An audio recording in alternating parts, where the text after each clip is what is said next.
It should be a three to four person on the, If get you had the to outdoor unit manually on the lift it. rack. Yeah. Yeah. We used a skid steer. I mean, I was sweating, Yeah. like maybe a little like here. I just went Um, back and did the finger waves like yeah. down, up, come forward, stop. That More was back. my. Hey, everybody, welcome to the Make Trades Great Again podcast. I'm Eric. Andy Mickelson's joined me, and he's in my shop. Look at the In background the there. shop. In the Ani shop. Here we are. I'm also in the shop, but I'm in my podcast room, and I Yeah. tried to do this whole thing where, we're standing next to each other, but it was really hard to figure out the sound. We're not sound guys. All right. It'll work. It's going to work fine. It's working fine now. I like Yeah. the background. You get the lev rack with the Yeah. It's logos got on the, it. yeah. It's good. It's good. That's cool. Maybe I should record out there once in a while. Maybe you should. I don't Yeah. know. Might not be a bad idea. So, so you're in Minnesota and you traveled all the way here Yeah. because we just finished yesterday installing a really cool heat pump system. Right. What do you think? What did you think of it? Yeah. We put in Viessmann's air to water heat pump for a hydronic application. Yeah. Yeah. It was the, what is it? The Vitocal 100 AW, Okay. in the 51078. So what does that give us? If their nomenclature is 51,000 BTUs of cooling and 78,000 BTUs of heating. Yeah. So a 5-ton Yeah. unit, Yep. like a dual fan, extra tall, super Big. heavy, big outdoor unit. Yep. Big outdoor unit. Nice looking. It's black. Yeah, I got a So lot of when compliments on that on yeah, the gram. yeah, it's pretty cool looking. So monoblock system, um, Yep.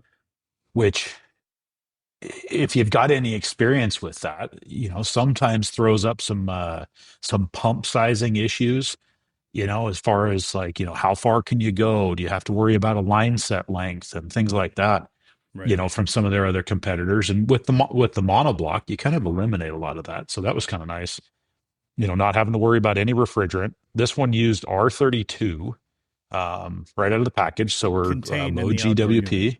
Yeah. Yep.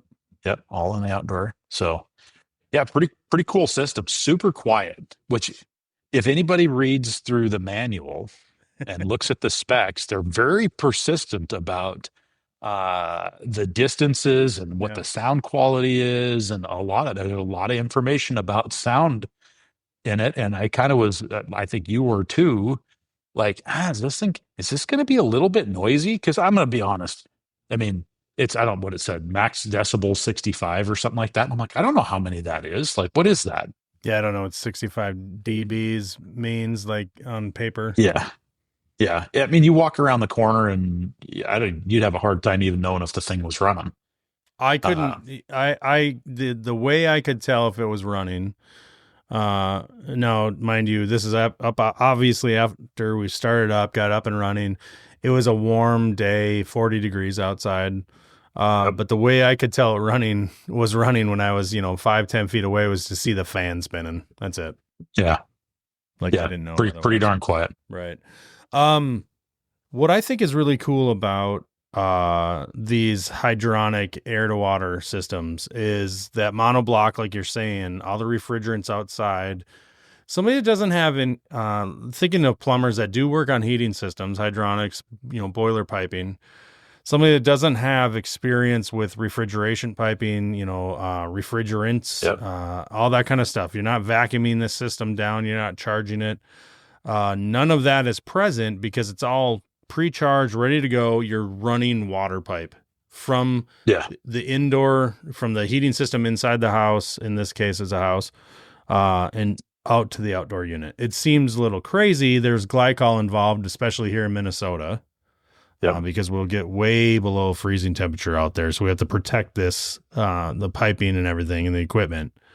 But Right. that's what I think is like super exciting about this whole electrification. We're starting to now look at air to water heat pumps for hydronic applications. And it doesn't need to be, at least on the installation side, it doesn't need to be intimidating if you're not already working in that part of the heating field. Yep. Well, and the interesting thing is that like, shoulder season, when you've got nice warm outdoor temperature, Mm-hmm. let's say we're 50 degrees or something like that. These Yeah. things run like in excess of like 400% efficient. So, 4 or 4.5 COP. Yep. It's pretty dang impressive to get that kind of efficiency. This particular installation, the homeowner had a gas-fired boiler to start with. They're on propane, so they're Yep. kind of like at that point where, if you're on propane or you're on oil, you're really at the mercy of the market, right? It could get ugly. For If you pricing of get the that, fuel, you mean? yeah, if you Yeah. get that $5 a gallon for oil again, guess what? Your propane prices go up, your fuel oil prices go up, and you could supplement, with this system if you have the right heat emitters. That's something to be considerate. There's not the end all design for everything, but if you've got a moderate temperature emitter system in the house, these things are sweet. You know, Yeah, let's expand on that. So anybody listening, what we're talking about uh, is low temperature output. Let's call it that. The yeah, lower the better, but this thing will yep, produce up to 140-degree water, yep, which would take care of the, let's be honest, the bulk of modern houses with copper fin tube boilers yeah, probably could run on 140 degree water. And I make that statement. I know it's a pretty bold statement. I'm going to qualify it by saying this.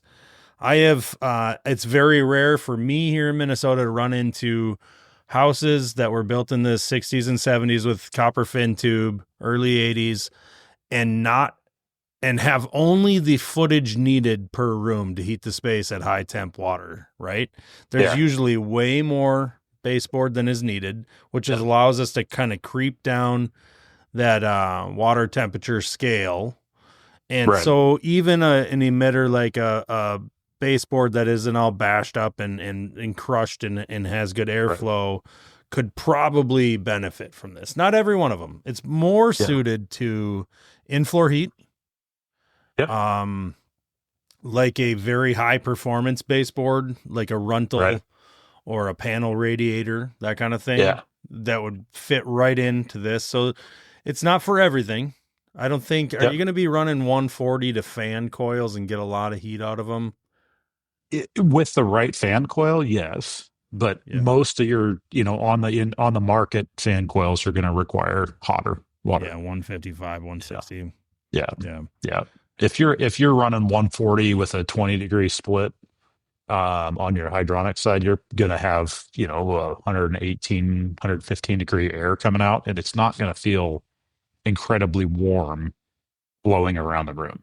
Right. So, I should say this is capable of producing hotter water, because as a standalone system, it has electric yeah, resistance element to it on the indoor unit. So there is a box on the yeah, wall inside that has the piping connections to it, has all the controls yeah. that'll bump your temp up to, what do they say, 160, 165, I think, 65, 68, something like that. something like that. Yeah.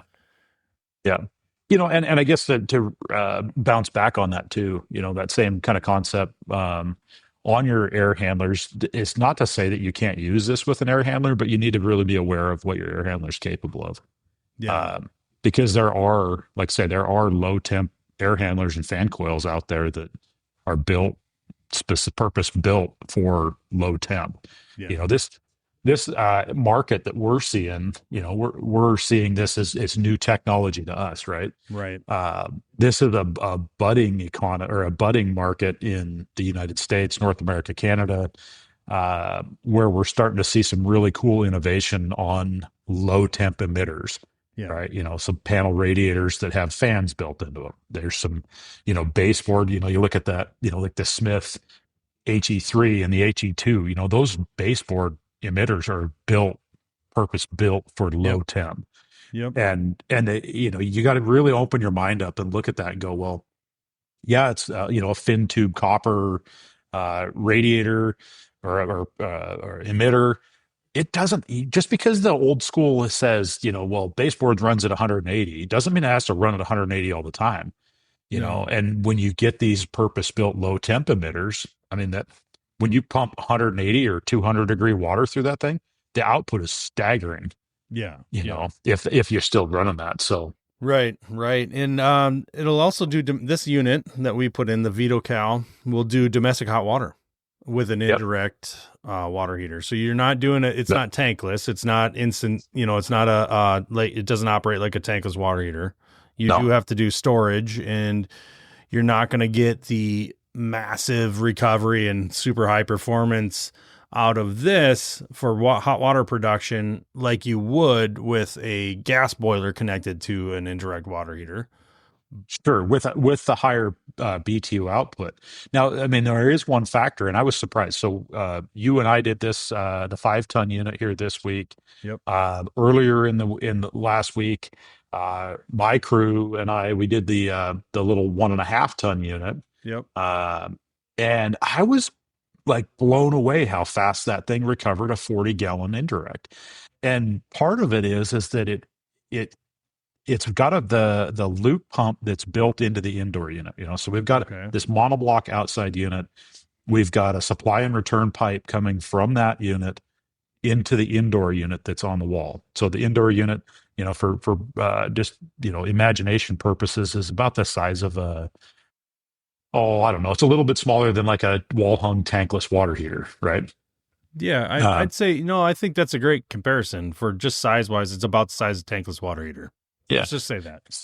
Yep. So in this Viessmann case, you know, it's got a single circulating pump built into that indoor unit and a three-way mix or a diverting valve that handles our hot water versus space heat. And then that indoor unit is then connected to a buffer tank. And it's surprising. So that circulating pump is variable speed. So the indoor control is looking at supply and return water temperatures and the target, and it's basically ramping up that pump to maintain delta T. Well, in the case of domestic hot water, it was I was surprised at how low it turned the pump down, To get right? a So we had ton a of heat massive transfer. delta T. Yeah. Yeah. And so if you think about that and go, well, what advantages do we have with a big delta T? Well, if we've got moderate outdoor temperatures, we've got heat available. If Okay. I've got a nice cold return temp coming into that outdoor monoblock, I can dump a ton of heat pretty easily into that water or into that glycol solution and then return that back at a higher temperature Yeah. without as much work, right? So that's really the focus and the basis of a heat pump water heater is to take advantage of you know, that compressor, you know, the refrigerant transfer. We're doing mechanical advantage to compress heat into a glycol solution. And like I said, I was kind of like, well, the small one's 28,000 BTUs. You know, that's less heat capacity than a standard 50-gallon gas water heater. Yeah. Absolutely. Uh, you know, so that's a what would you call it? An economy version indoor or, you know, tank water heater. And I would say that I didn't time it because we were doing other startup tasks in the process, but I would say it took 45 minutes to heat that tank, the 42 gallon or what is it, 40 EVIB 42. Okay. Um, And you had just filled it with 45-degree water. yeah, I think it started. I mean, we have our groundwater hasn't cooled yet. So Okay. we're running like 53 or 54-degree groundwater. Makes sense. Yeah. Um, you know, so we went from 54 to 120 in, I would say, 45 minutes. And there was some screw around time in there. Maybe it was a little longer, a little less, give or take. But Okay. I was surprised, you know, that it did as well as it did. And I got to give a lot of credit to the fact that it was able to really closely control delta T and deliver heat into that tank super efficiently. Stay with us. We'll be right back. Hey guys, I want to invite you to visit mechanicalhub.com because if you want to stay on top of the plumbing and heating industries and what's happening, you're going to want to visit our website, mechanicalhub.com. There's a hyphen in there between mechanical and hub. Don't ask, it's a long story. Anyway, while you're there, don't forget to sign up for our weekly newsletters. All right. The newsletter is packed with the latest news, trends, tips to keep you on top of your game. So whether you're in the shop or out in the field, we got you covered. So head over to mechanicalhub.com and join our community today. And hey, thanks for listening to the Make Trades Great Again podcast. Have a good one.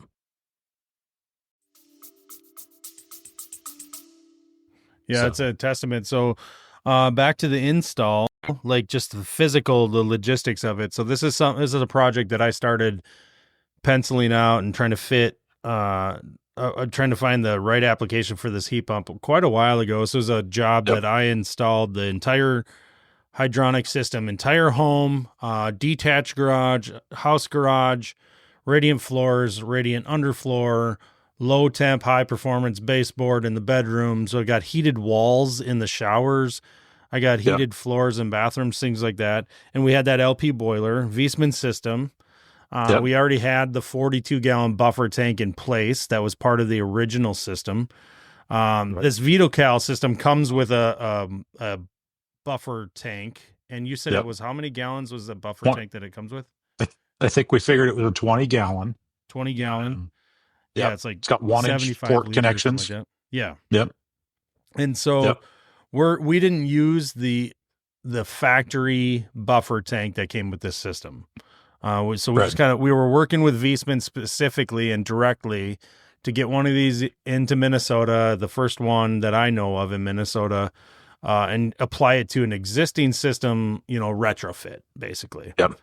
And so we had to look at things like you talked about the indoor unit, the IDU. The indoor unit has a built-in pump. And if you're within the parameters of what that pump gives you available head, after it's considering the flat plate heat exchanger that's in the outdoor unit, it's considering the piping inside of the indoor unit. It gives you 17 feet of head, and you got to size that pipe for 17 feet, stay under 17 feet. You got to size it for, in this particular heat pump, at 12.8 or 12.9 gallons per minute. Okay. And at 45 degrees.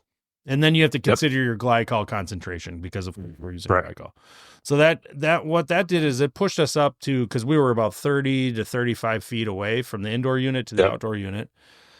We had to look at whether or not we were going to use copper or PEX. And we went with oxygen barrier PEX. We went with PEX A. In this particular brand, we used Uponor. But I mean, PEX A in that the purposeful.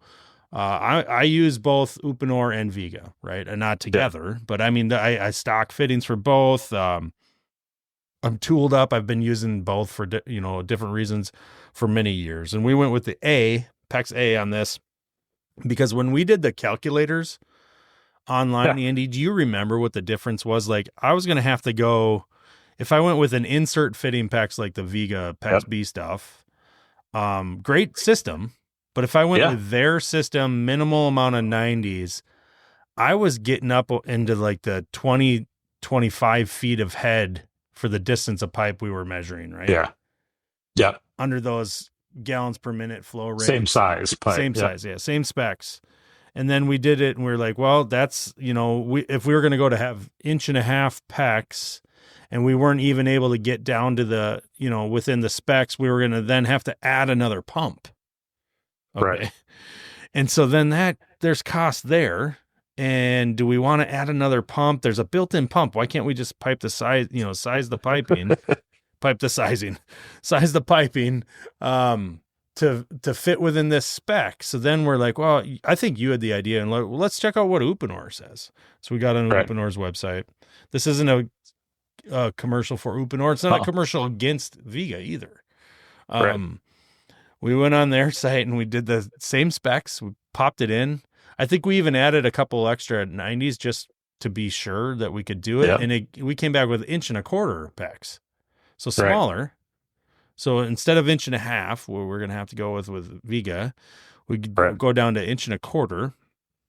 And we were within our specs we needed to be. So that was nice because what I was ultimately trying to do, I'm just going to be honest with you, I was trying to avoid using copper for an expense. It's if I had to go to copper at 1.25 inches, because 1 inch wasn't going to do it. We're not bending copper around corners and sweeping around big long radiuses like we could with the PEX. then copper was going to get expensive Yeah. because we were going to start getting big. And the Yeah. fittings, it all adds up. Takes more time. It's harder to install. Yeah. Well, and in this particular case, I mean, it was nice that they had an unfinished basement, Yep. and they had engineered trusses, Yeah. floor truss system. So there was lots of room for activities to get that pipe up in there. Lots of room for So activities. that's right. I But I mean, I was agree. able to stick 20-foot lengths of 1.25 inch PEX through the Through joists. the webbing of the Yeah. trusses. And it's open enough that we were able to do some sweeps instead of using a couple of 90s. And I mean, Well, what did we end up seeing for a flow loss when we were all done and said with glycol in yeah, and we're piped? roughly 40% glycol. I measured it when we're done. It was like Yeah. 42%. So that was pretty close considering I had to add some volume to the system, Yeah. right? We were seeing flow rates of like 13, 14 gallons a minute. Yeah. So we hit our marks. We Yeah. had more flow than we needed. Yep. So that was pretty sweet. It was sweet. So we went through the wall. You did. So first of all, I didn't do actually any of that supply return piping to the outdoor unit. Andy Right. did it all. I was altering the existing piping on the boiler side of the buffer so I Yep. could accept I had to redo a little bit of the piping so we had better flow in and out of the buffer tank without just like cobbling it together. I wanted Right. to do it right. It looks intentional now. I think it turned out great. Yeah. We had isolation valves and stuff and T's that needed to be added in. So we could add this to the existing system and keep the gas boiler. That's, I think, the point of this whole conversation, right? In the end, we'll talk Yep. about that in a minute. But, when you got that installed, you went through the wall from inside the basement. You went out to the outdoor unit. You were still full size 1.25 inch, correct? Yep. And then you Yep. transitioned over. Yeah, I what I wanted to do is I wanted to make sure that where we went from the house to the unit, that there was some PEX extending out of the house, mostly just for vibration. So we extended that PEX outside the house. It came out, I don't know, 8 or 9 inches with the 1.25 inch. We transitioned down to 1 inch, and then went as quickly as possible into 1 inch copper. And then we ran that 1 inch copper up and into the unit. I was trying to keep avoid having a bunch of PEX fittings outside, just because there wasn't any way to support it. Yeah. And so it would have been tough to insulate. It would have kind of moved around. It would have been, may have gotten kind of saggy or droopy or something like that. That would have been not as nice to look at. So, well, I think you did actually, I wish this part of it was on video in this podcast, but I think you did a phenomenal job. It looks so clean. It looked so intentional. No extra fittings. That was kind of a point I wanted to make too. Right. Your supply and return piping, like you said a minute ago, we took a couple long sweeps, kind of go around some corners inside the basement that eliminated fittings, which, like I said earlier, we weren't going to be able to do if we were piping in copper. Well, and that's interesting. When you get into size on that stuff, and this is what kind of one of the things that we were talking about. At 12 gallons a minute, I think I remember two of the figures, like a 90 in Uponor was like 17 equivalent feet of pipe. Yeah, right. It's nuts. So you throw 6 90s in there, and all of a sudden you've got like 100 equivalent feet of pipe. Yeah. On the other brand, and it doesn't matter. It doesn't matter what insert or expansion PEX. I mean, they were like 27 feet equivalent each. So you throw big. 2 of those or 6 of those in there, and it's like, holy cow, this, you've got to look at those kinds of things. You can't just say, well, I measured it out. It's, 160 feet, from the outside to the inside, supply and return. If you don't count the fittings in there, you're likely going to set yourself up for issues. Oh, 100% you will. Look, if you're directly on the other side of the wall and you got like 10 feet of piping, that kind of thing. Yeah. You could have done it in 1 inch. Yeah.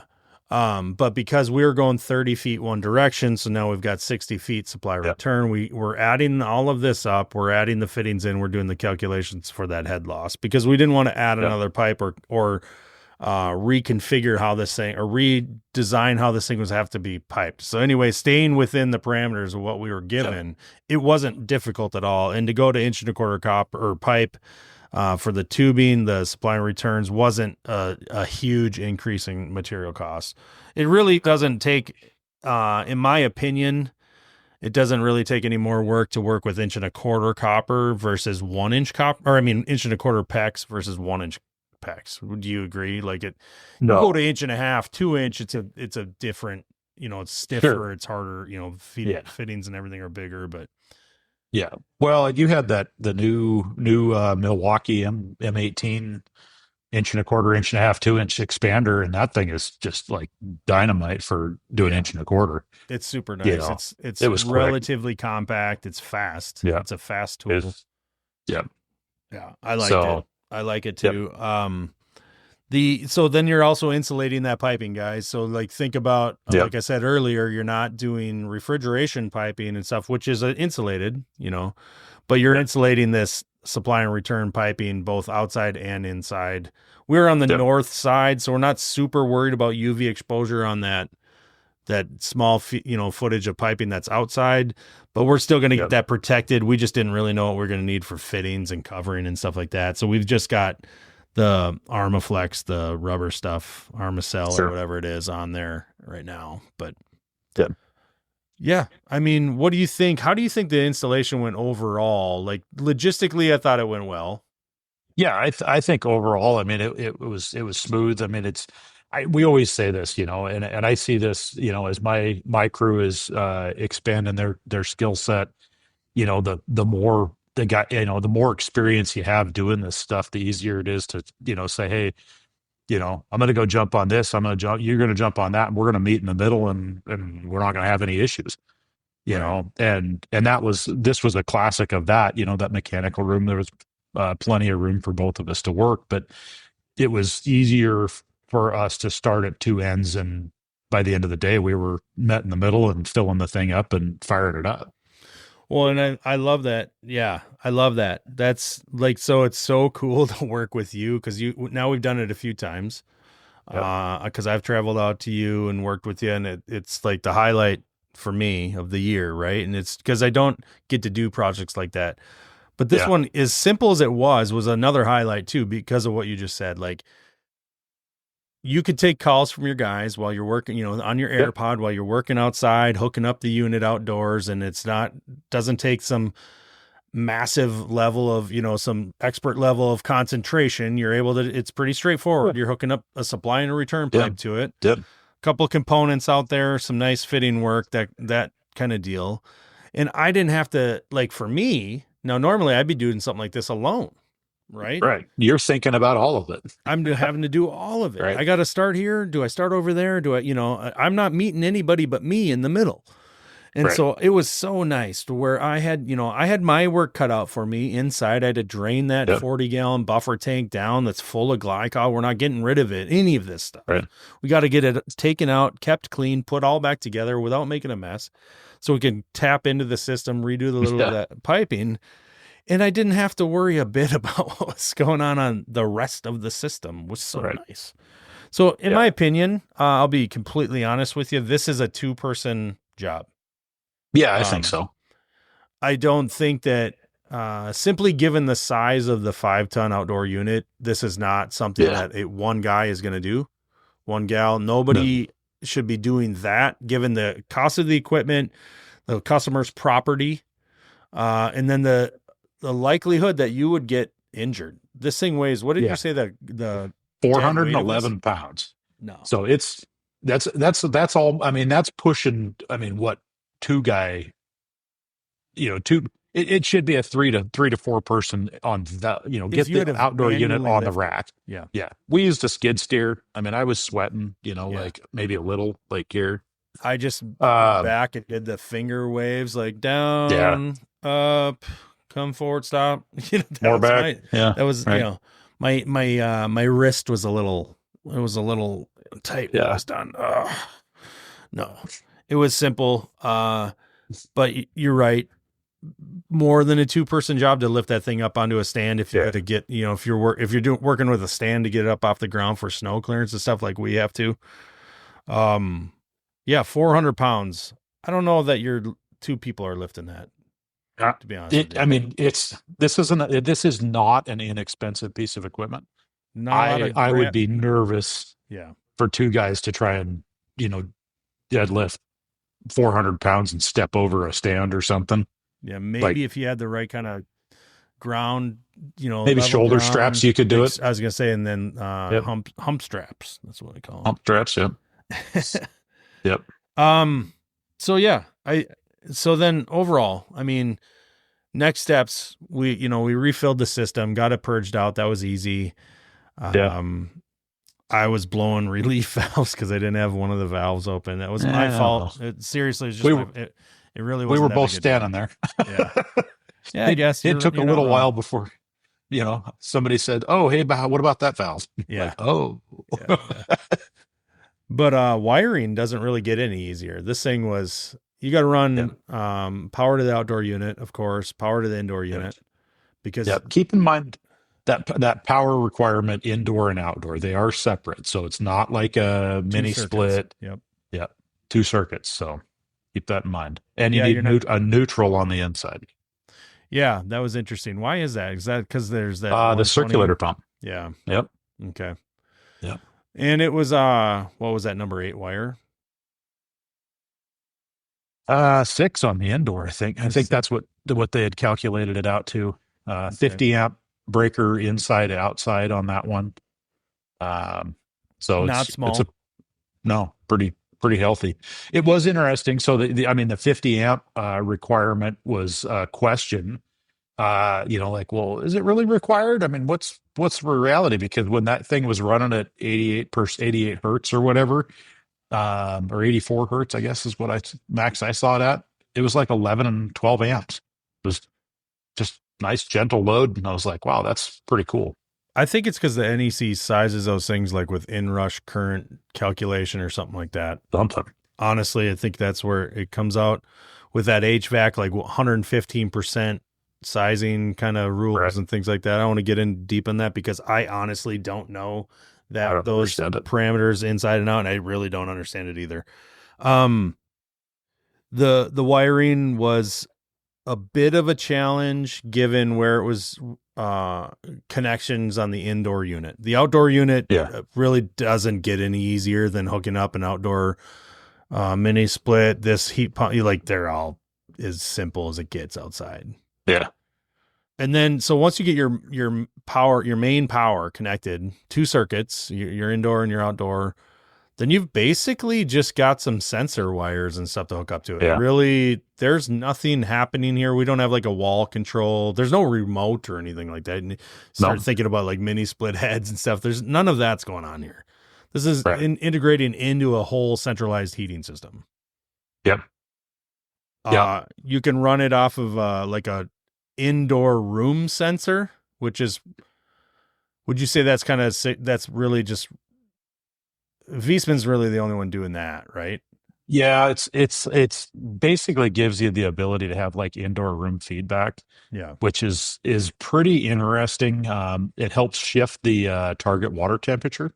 So as you approach your room temperature set point, if you will, it starts tapering off the water temp. Yeah. The intent is that it never shuts off. It just idles itself down to match heat load. Yeah. Okay. Yeah. You can operate it without that, but it is part of the control strategy. Then you've got the ability, like I said earlier, to do domestic hot water. So then you'd have to have an indirect tank for that. You would add a sensor to the tank and you'd run the unit off of that sensor to enable domestic hot water. You can prioritize domestic hot water. And then you can also, like we're basically using this to maintain a temperature on a buffer tank. Right. And then once we hit a couple of parameters, whether it runs long enough and doesn't satisfy the temperature needed based off of a heating curve at the buffer tank, we can have it enable the gas boiler. And we can also have it enable the gas boiler when it gets to a certain temperature outside. And these things are parameters you have control over even. Yeah. Ultimately, my point though is the wiring, like to get this thing like operational, for wiring was very simple. You just couple sensors that are going to be needed regardless of your heat. Like if we were using a gas boiler, we're doing the same things. We're connecting Yeah. the same kind of equipment to it. Yeah, we've got that there. The only other thing I think that, unless I just missed you covering it, was the indoor to outdoor unit wire. Oh, there's a Is it? communication cable. I Yeah, missed it there's a completely. shielded, I think it's 22 gauge stranded shielded wire that they want. You have to I think a supply that. It's twisted field pair. Yep, supplied. yep, and that connects the indoor unit to the outdoor, and that communicates to the indoor and the outdoor communicate via Modbus, which is nice on the sense that there's a lot of information passed back and forth. And it's kind of cool on the control panel inside, you're able to dial through that control and see, supply and return temperatures in and out of the monoblock. You're able to see EEV valve position. You're able to see supply or discharge pressure and temperature, suction pressure and temperature, liquid line pressure and temperature, and it's really actively monitoring all of that along with, fan RPM and bus voltage and amp draw and all kinds of stuff. So I'd imagine with that communication, that Modbus like that would be able to monitor all those things. You're looking at it on a screen inside in the indoor unit. You're able to access that information. I imagine it's there so that it's using it for different reasons, but ultimately, wouldn't it be like a safety shutdown? Like if you lost refrigerant or something like that, if you had seen a zero pressure reading at the suction line or something like that, now all of a sudden we're like, it's going to use that as an indication to shut itself down, go into like a lockout mode. Yeah.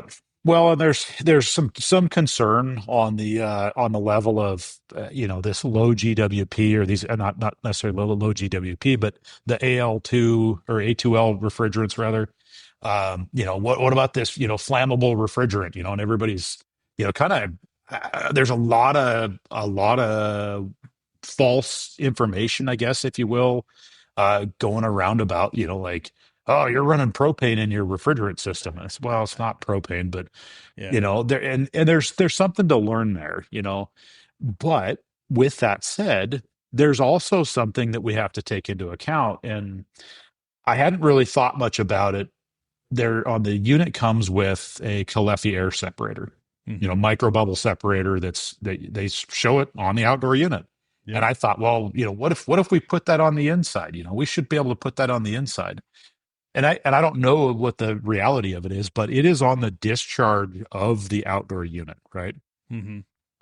And my suspicion is that if that braze plate exchanger were to fail, and we were to leak off, a mildly flammable refrigerant into our glycol solution, is that air separator on the outside there intentionally to vent refrigerant before it's gone into the house and vented out of a buffer tank or some other type of a system separator. That's how from what I understand it, the way you described it is how I understood them explaining why it's there in the first place. So yeah, I think you're dead on. Yeah. I think that's how they were able to get the unit approved, listed, everything like that for installation in North America, because then it didn't require the what's the refrigerant detection system that would shut it down and whatnot for leak detection. Because the only way for it to leak into the house in one way or another would be through that supply and return piping. Yep. Just like you explained. I think that was how they got that certification. Ultimately, it's running. We need to we have some kind of like some application challenges on enabling the gas boiler and stuff. We're working with Viessmann on that right now. Yep. I mean, I think it's worth bringing up. This is a new enough system that it's available for anybody to install, but we sort of pushed the, I don't know if pushing the capability, pushing the envelope is the right terminology. What we did is perfectly within its design parameters. We're working kind of outside of where this thing is already been applied. They've got a lot of Yeah. test cases, a lot of beta sites. They're selling it out in the market right now. It's proven it works. Yep. It's ready to go. But most systems are going to be standalone. And I bring all that up because like your system you guys installed in Missoula this last week is a Right. standalone system. It has its electric heating backup built into it. You don't need Yep. any more than what it has for that application, Correct. right? This application, however, was as far as we understand, might be one of the first or few that are being used with a gas backup system. And so some of the control logic is a little, let's say unclear right now. And they're Right. working to our buddy Patrick's, and the tech support people and whatnot, to the engineers, to their credit. We had these guys on the horn for a better part of our, our programming time, probably 5-6 phone calls over the space of a couple hours. Yeah. To just kind of clarify some of the questions we had, being that it was new to us and we hadn't experienced what is this terminology? What does this mean? You know, if we say yes or no here, what is it going to do? That kind of thing. So we're working through a little bit of little growing pains, let's call it. And making sure everything is set properly. And we're going to probably have to revisit this job a little bit just to make a couple tweaks on the programming. That's it. Otherwise, it's heating the house. And I want to wrap this up I want you to add whatever else too, but I want to say this before. Go ahead. I was going to say, I have a question for you because I saw this for the first time, this week, right? Yeah. You saw it also for the first time this week. And I never asked you this while we were out on site. Yeah. What was your initial thought when we like fired that thing up and we were like, hey, it's running?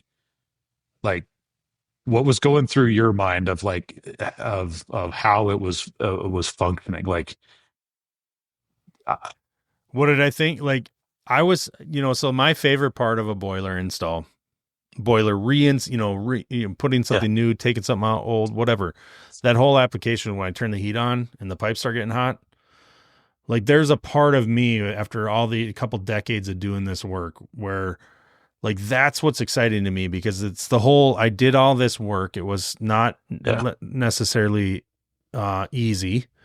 Took some time, put thought and knowledge into this to make it work. I followed the directions, all those things. Culminates to that point where that water got hot coming out of the unit into the buffer tank. And I thought, this is crazy how fast this thing just heated up.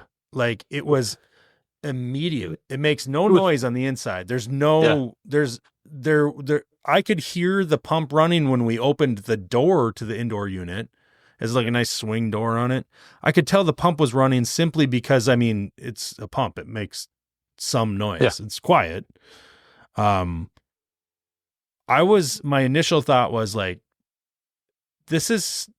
seems too simple, right? Like we're using a heat pump outside, northern Minnesota, by the way. Yeah. We have a 41 degrees out. It's 40 degrees outside, so it's warm, but we have a design temp of negative 24 degrees Fahrenheit. This thing's going to not run down to 24 degrees below zero by any means. But the fact that we can use an outdoor heat pump and pull heat out of that air, and it was heating up that water fast. Like it got hot. Fast. It got hot in seconds. And that's a 40-gallon buffer tank. Yeah. It was cranking. Yeah. That buffer tank is oversized technically for the house itself, but it serves that house so well because there's like 15 zones. So they're micro zones all over the place. And, like a bedroom alone is a zone and set up that way in that house because everything's run off like radiant manifolds, the baseboards, things like that. Sure. And so you can do that and it works really well. Right. And so like this thing was heating up that buffer tank like immediately. Yeah. What was your thoughts? The same. I was baffled. I'm like, yeah, this is, whatever. It's going out at, I don't remember what the tank was. It was like 85 degrees still or 90 degrees by the end of the day. Right. Took the glycol out first thing in the morning and it was like 125. Yeah. And I was surprised as well. Like and both of the installs that I've been involved in were like, we power it up, watch the thing go through its startup process. And okay, the pump's on, and yeah, okay. And now you see the compressor symbol come on, and I'm like, okay, this is cool. We're watching, it's at 30 hertz or whatever, so whatever that is for percentage output. And it's like, wait a minute, there's a noticeable difference in temperature, Yeah. right? Like that's significant. And I mean, I think, the one time I remember scrolling through the page, we were holding like a 21-degree split or 22-degree split, Yeah. and Well, it was just because like, that indoor pump is a what the heck? Delta T pump. Yeah. Yeah. So, I mean, that's how you recover heat, Yeah. right? I mean, that's how you generate heat efficiently, and you only use the amount of power necessary. So it was impressive. cool to watch that. Yeah, I wanted to close on just the idea, kind of hinted on it too a second ago, like my thoughts. I'm thinking big picture. There's a lot of application space for this kind of system in the existing Yep. houses that my customers are living in right now. So I Yep. can already think, like, if they want to go on the electric side of things, they want to think about changing their equipment, their fuel source, things like that. Or if they have an electric boiler already, Yeah. and you see high operating costs with those. I don't care if you're in Minnesota and we have dual fuel discounts, or we have like setback and all this kind of thing, like off peak. We have the ability to, there's a lot of electric boilers out there. And I think like this system could really fit a lot of those systems. So to me, it was like exciting, not only just to accomplish this install, like that's obviously fun, and to work with you and Jay Bars from Formation, our Viessmann rep here in Minnesota, was with us. Another cool guy, by the way. We didn't even say anything about Jay. I hope he's listening. Thanks, Jay. Just big picture. Think about the whole country and where boilers are. There's a ton of them in the Northeast, right? Yeah. And out there, you got people going from fuel oil to maybe propane, or maybe they're looking at heat pumps, or maybe they live in a state where they're like, you're not putting in any new fossil fuel systems. You're putting in heat pumps. This is going to work just fine. It's going to work for them. Yeah. It's going to work. It's going to be viable. Yep. Yeah. Well, and we're seeing this, in the Missoula area, we're seeing a number of customers that are looking at things, and they've been told this for, a couple of years now. Mm-hmm. You can't go high efficiency with your baseboards, right? Or you can't do this, or you can't do that. and we're kind of capitalizing on that in the sense that we're saying, well, yes, you can, because without too much modification, I could come chop out that old, Embassy baseboard, right? Yeah. And let's put a piece of Smith HE2 in there that's got twice the output, or maybe the same output, but at 135-degree water instead of 180. Yep. Or put in some Runtal, or a Meissen panel radiator. I mean, there's all kinds of options. Yeah. And all of a sudden, we can take this house that was never built for low temperature operation, and with a little modification, we can make it ready for low temp applications. And then the heat pump is just ripe for that. It's not for everybody. No, it's also not going to fit everybody's budget. I think we need to mention that too. Yes. Of course, everybody's costs, the way they run the business, their market, all those things dictate the cost of these things. We usually don't talk about costs here on the podcast because of that. But like this 5-ton unit, kind of retrofit into an existing system. I don't think you're going to be talking to your customer about doing this unless there's a budget in place of like 25,000 plus. You think that's a fair number? I think that's a fair number. Yeah. Yep. So it's not inexpensive. Equipment costs are at that number. Equipment costs are roughly half. Yep. Okay. Because of just what we had to put in. It's now you got electrical. You got there's some infrastructure stuff that has to be there. Yep. And if you're running a house on a already full electrical panel, you might have to. You got to run into that too. Yeah. Yep. Yeah. So look, just to acknowledge, I don't want anybody to get hung up on. I don't want to spend any more time than that on it. But and again, we don't usually talk costs, but I think it's worth bringing up. This isn't inexpensive, but It looks to me like it's a pretty cool system, and it doesn't It's have to pretty be awesome. cool to be, Yeah. useful, but it's Well, pretty cool. let me throw this out there too. This and just because it's one more thought. One of the things that we're seeing, and it's been hot on my mind this heating season, right? Like as we're entering into heating season, it's November here. One of the things that we do a lot this time of year is preventative maintenance, right? Yeah. So we got a lot of boilers that we do service on. And for the price that we get for annual maintenance, and I'm not making like money hand over fist on annual maintenance, No. right? I mean, we're trying to keep it fair because I'm telling these customers, hey, this high efficiency boiler is going to save you money. But one of the conversations that comes up, right? If you're not having this conversation, you're not really looking into what this thing's cost. But if you don't factor in annual maintenance into how this heating system, how much it costs you a year to produce heat for your home, you're really missing part of it. Yeah. And one of the things that we were chit-chatting about the other night was what kind of maintenance is there, right? This heat pump, what kind of maintenance? Wash the outdoor coil? Yeah, coil, and then I guess verify refrigerant levels. Like, Yeah, I'm not going to hook you're not going to want to hook gauges up to it, but you could check that from the controller. yeah. I mean, that's You what I know, mean. Like, you're just gonna yeah, verify like yeah. the Check obvious operation. at that point. Yeah. Yeah, check your glycol level. Check your pH. Yeah, that's Make the sure beauty you're. of electric It's like, systems wow, too. that's Yeah. pretty cool. Yeah. you Yeah. know, It is cool. I was I was thinking that on my electric boiler in my shop the other day. Mhm. Um, and I don't remember what the deal was. I turned around, washing my hands, and I turned around. The boiler's hanging on the wall right behind the sink. And I was like, oh, wow, my pressure's a little low. I'm like, huh, I haven't done anything to this boiler in 15 years. Yeah. Has it been that long since you built your shop? Dang close. 14 years, something like that. Gosh, 13 it years. seems like it was yesterday. Yeah, You and I were I talking about know. that stuff. That's funny. But and that's, I mean, it was like, wow, that's pretty cool. I mean, it has it been more expensive to operate than a gas unit? Maybe I have natural gas, but on the other hand, the boiler was significantly less expensive and it's matched exactly to the number of BTUs my shop needs. Well, like you said, So you're not. Yeah, that should be a topic we cover that should coming be a up. topic. Annual maintenance as you add it, amateurize it over time. All right. Yeah. Successful install. I want to say on the Yep. record, like I've told you already to your face, Andy, but seriously, thank you for coming and helping me do this. It was Absolutely. awesome. Thanks to Jay Bars, Formation Sales out of Rogers, Minnesota. They are the Viessmann rep. They happen to also be the Uponor rep and the Axiom rep and like Apollo. They're a great company.